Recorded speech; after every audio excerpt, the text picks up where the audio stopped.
Steve, it sounds like it's a great time to be in your business. For aircraft leasing right now, we're in quite a good place.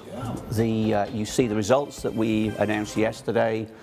So actually excluding the one-off effects of last year, it was a record first half profit for us. Yeah. So we're very, very happy with that.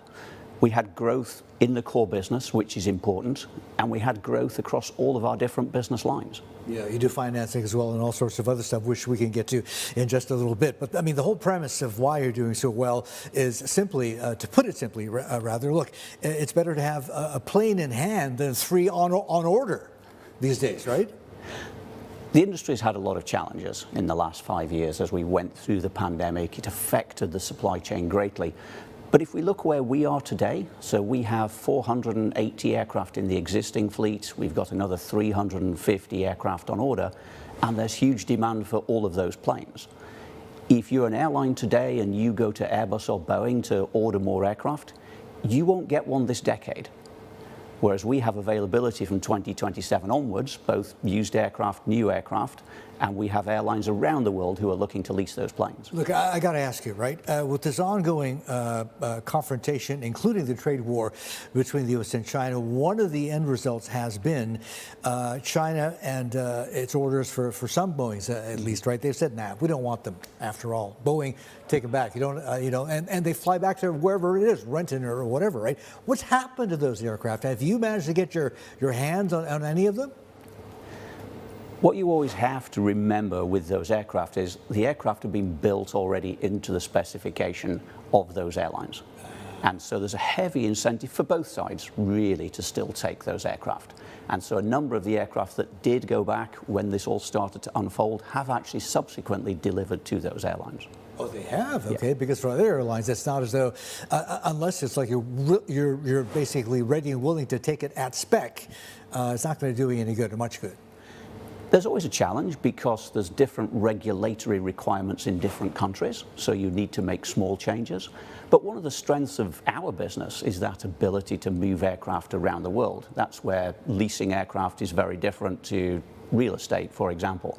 If you have a downturn in New York, you can't move a property from New York to Shanghai.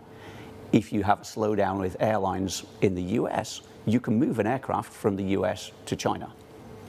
Got to ask you, Steve, bluntly, right, as a company that leases aircraft, and a whole lot of them, right, do you feel you have pricing power right now? You must. We have some, absolutely. There are probably 5 or 6 big companies like us around the world that do what we do. If you take a step back and look at the scale of aircraft leasing now, more than 50% of all aircraft in the world are owned by leasing companies like us. And so if you think about that statistically, every time you take a return flight, one of those legs is on a leased aircraft, not one that the airline owns. Interesting. Sherry.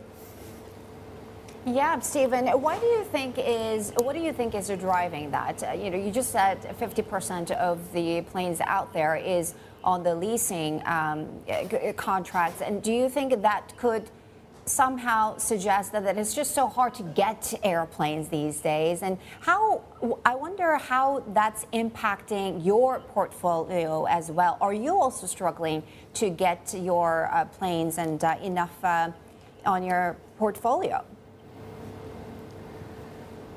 When you take a step back and look at what do we as leasing companies offer to the aviation industry, it's really 2 things. We can either offer them aircraft, we can give them additional capacity from our existing fleet or from our future order book, or we can give them capital to fund their own deliveries as well, their own order book. And the airline industry as a whole is not an investment grade industry. There are some airlines, clearly, that are, but as a whole, the airline industry isn't. And it has huge capital expenditure requirements. And that's been one of the key reasons why you've seen the growth of companies like ours, investment-grade companies, that are able to fill that gap. And what about the premium that you're talking here that airlines are willing to pay to get their hands on the airplanes that you're leasing? What we've seen over the last 3 or 4 years is clearly been a run-up in aircraft rentals from really where it bottomed out during the depths of the pandemic back to where we are now. And I think where we are now is we're back to levels where it's slowing, the increase is slowing down. We're reaching a little bit of a plateau where things have normalized. We're at the top of the range where airlines are able to pay for those aircraft and make money. And so what happens when you get to that point in the cycle is that you just start to place your planes further out.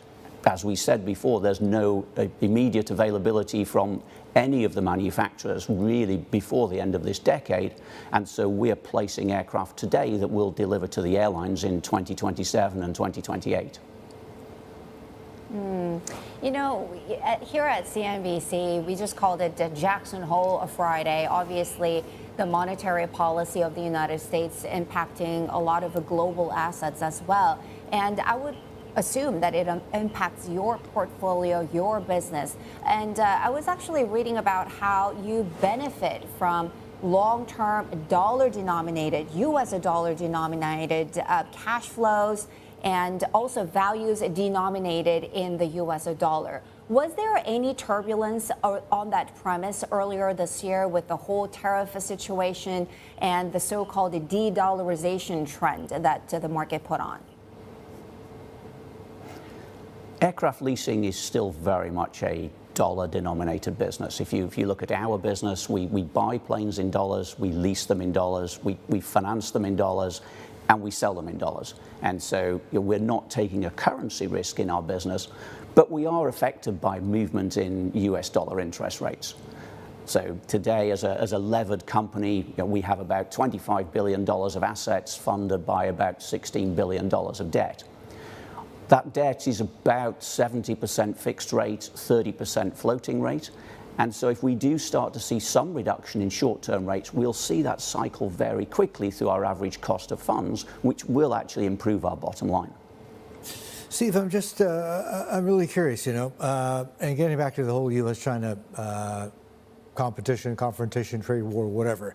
One of the more recent things that's been happening has been Washington softening its position or approach on China, saying, okay, look, these fancy NVIDIA H20 AI chips, you can have those back, right?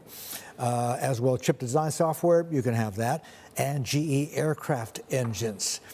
And this is specifically for the commercial airliner that China's developing, the C919, the COMAC jet, right? When do you see a time when a jet like the 919 could enter your inventory? How many years away is that? If we look at the 919 program so far, I think it's been a huge success for China in that they've built the plane, it's now flying, it's flying with a number of the major airlines in China. They're very happy with it. The utilization of the aircraft on a daily basis is going up. It's performing well for them. But in the context of the global fleet, it's still a relatively small number of aircraft. I think they've delivered 21 or 22 aircraft to date and are probably going to deliver around 40 aircraft this year. Now, for context, Boeing are going to deliver about 38 aircraft every month. Airbus are probably going to deliver more than 50 aircraft every month. And so on the global scale, it's still relatively small. What we look at when we're buying aircraft is very much that ability to move aircraft around globally. So we're headquartered here in Singapore, we're listed in Hong Kong, but our fleet flies in almost 50 countries around the world. And so what's key to us in terms of moving into any new aircraft type is when that aircraft starts to become able to fly in many different countries. And for the moment, because it's in that very early stage of its development, the C919 is only certified to fly in China. So I want to get to the bottom of this, right? How much of this is because it's a production problem on the part of COMAC, right? They're not able to scale as fast as you would like to get the number of planes out. That would make it attractive for a company like yours, right? How much of it is a certification problem, FAA versus whatever the Chinese standards are, and how much of it, frankly, is a political problem as well? So for us, I don't see it as a political problem. Because of the nature of the supply chain for COMAC, as you talked about, so the engines still come from overseas, the avionics come from overseas, they're exposed to the same supply chain issues as both Boeing and Airbus. And so the things that have created issues for the other manufacturers also affect COMAC. And so that will continue to slow down or be a drag on their ability to spool up as fast as they wish. All right. What is the outlook for the rest of this year? We've been talking about how, the full impact of tariffs hasn't really quite been felt yet. If it is to come in, let's say, Q4, et cetera, how's it going to affect your business? The direct effect of tariffs on us, I think, is going to be quite limited. What we've seen now in the agreements between the US and the EU, the US and the UK, has been that aircraft have been exempted, so effectively 0 for 0. So that the direct effects, I think, will be quite marginal. The indirect effects, as you say, we've yet to truly see. Will there be effect on inflation? Will there be an effect on just demand for travel?